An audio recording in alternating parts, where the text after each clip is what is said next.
మీరు ఏ కార్యక్రమైనా కూడా అతి జాగ్రత్తగా పడుకోకుండా ఉండేటికైతే మరి ఈ నెలలో మీకు కొన్ని అద్భుతమైన కార్యక్రమాలు కొన్ని పూర్తి చేయాల్సి ఉన్నాయి. కానీ 3 గ్రహాలు మిమ్మల్ని డిస్టర్బెంట్ చేస్తున్నాయి.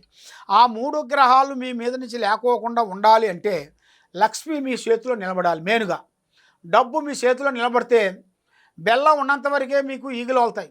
బంధువు మిత్రులు స్నేహితులు ఎవరైనా కానీ నీ దగ్గర డబ్బు ఉంటేనే వస్తారు. డబ్బు లేకపోతే ఏ ఈగ వాలదు. ఆ విధంగా డబ్బు ఉన్నంత వరకే మీ బంధువు మిత్రులు వచ్చి మిమ్మల్ని కలిసి మాట్లాడేది, తిన్నవా లేచివా, కష్టాలు ఎలా ఉన్నాయి, చేసే పనులు ఎలా ఉన్నాయి, ఎలా నడుస్తుంది ఏమిటా అనేది అడుగుతుంటారు. అదే నీ దగ్గర ₹1 లేకపోయిందనుకో, ఇక నిన్ను పలకరిస్తే మళ్ళీ నువ్వేమైనా అప్పు అడుగుతావని నీకు మళ్ళా ఫోన్లు కానీ మాట్లాడటం కానీ ఉండదు. ఎందువల్లంటే సమాజం అలా అయిపోయింది. ఇంతకుముందు పెద్దవాళ్ళు మాట మీద కానీ గౌరవం మీద కానీ నిలబడేవాళ్ళు. ఆ గౌరవార్థాలు ఇప్పుడు కనబడతలేదు. డబ్బు ఎక్కడుందో అక్కడే ఉంటుంది గౌరవార్థం. అదేవిధంగా కొన్ని జాగ్రత్తలు మీరు కొన్ని పాటించండి.